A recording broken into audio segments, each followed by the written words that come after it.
I wonder if it's ever struck you how curious a thing it is that most of the things that we experience we regard as things that happen to us, which we ourselves do not originate, which are events expressing some sort of power or activity that is external to ourselves. And if you consider that, you realize that what you mean by yourself is rather narrowly circumscribed. Even events that go on in our own bodies are put in the category of things that happen to us in the same way as things that go on in the world outside our skins. If there's a thunderstorm or an earthquake, well, it happens to you. You're not responsible for it. But so in the same way, when you have hiccups, you didn't plan on it. If you have belly rumbles, you had no intention of doing it. As to the catastrophic act of getting born, well, you had nothing to do with that. And you can spend all your life blaming your parents for putting you in the situation in which you find yourself. And this way of looking at the world in this sort of passive mood, as something that happens to you, goes right down to our general feeling about life. It goes down to the way in which, as Westerners, we have been accustomed to look at human existence as a precarious event in a cosmos that, on the whole, is depicted as being completely unsympathetic and alien to our existence.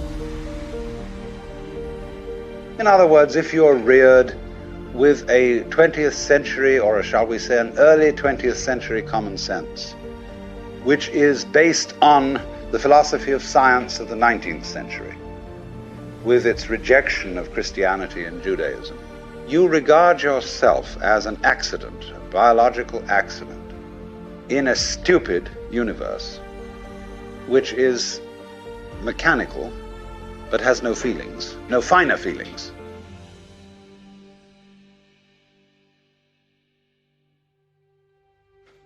A vast, pointless gyration of radioactive rocks and gas in which you happen to occur. Of course, if you don't have that point of view and you are more traditional, you look upon yourself as a child of God, and therefore under authority. In other words, there's a big boss on top of all this who allowed you, at his pleasure, to deign to have the disgusting effrontery to exist. And you better watch your P's and Q's, because that Almighty is looking after you, with the attitude of this is going to hurt me more than it's going to hurt you.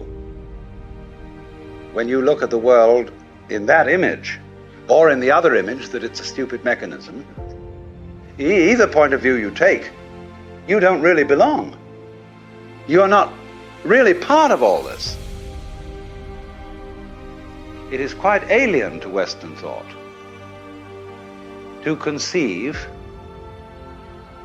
that the external world, which is defined as something that happens to you, it is quite alien to our thought to consider all that as you yourself. Because you see, we have such a myopic view of what oneself is. It's as if, in other words, we selected how much experience is really to be regarded as me.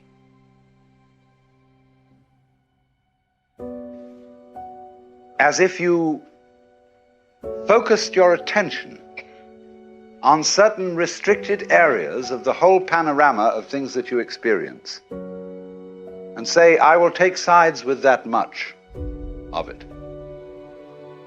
Now, we come here to an extremely important principle, which is the different points of view you get when you change your level of magnification.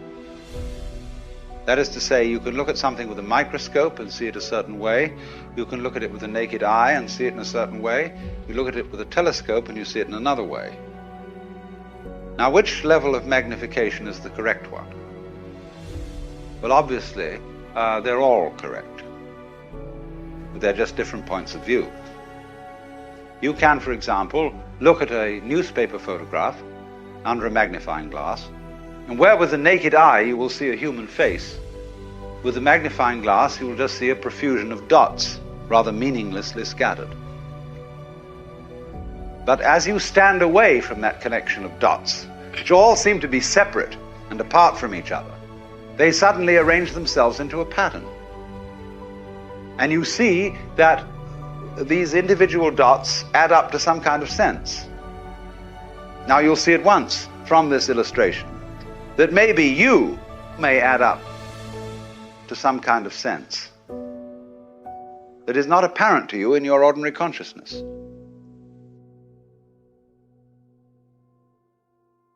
When we examine our blood streams under a microscope, we see there's one hell of a fight going on. All sorts of microorganisms are chewing each other up. And if we got overly fascinated with our view of our own blood streams in the microscope, we should start taking sides, which would be fatal, because the health of our organism depends on the continuance of this battle. What is, in other words, conflict at one level of magnification is harmony at a higher level. Now, could it possibly be, therefore, that we, with all our problems, conflicts, neuroses, sicknesses, political outrages, wars, tortures, and everything that goes on in human life, are a state of conflict which can be seen in a larger perspective as a situation of harmony? Well, it is claimed, you see, that some human beings have broken through to that vision, that they've slipped somehow or other into states of consciousness where they see the apparent disintegration and disorganization of everyday life as the functioning of a totality which at its level is completely harmonious. And you could say, aha, at last I see, I got the point. I've seen how all this makes sense. But what this insight depended upon was your overcoming the illusion that space separates things. That is to say, the space, the interval between your body and mine. The interval created by birth at one end and death at the other. And then after somebody's death, then somebody else's birth. These are events with intervals between them. And normally we regard these intervals in time and these intervals in space as having no importance, no function. We tend to see the universe itself as really consisting in all the stars and galaxies. That's what it is. That's what we notice. But the space in which all this happens is sort of written off as something that isn't really there. What one has to realize is that the space is an essential function of the things in the space.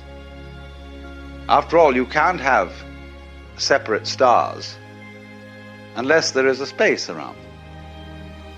Eliminate the space and you will see you couldn't have this phenomenon at all. And vice versa. You couldn't have the space. They wouldn't be there in any sense whatsoever if there weren't the bodies in it. So the bodies in the space and the space are two aspects of a single continuum. They're related together in exactly the same way as a back and a front.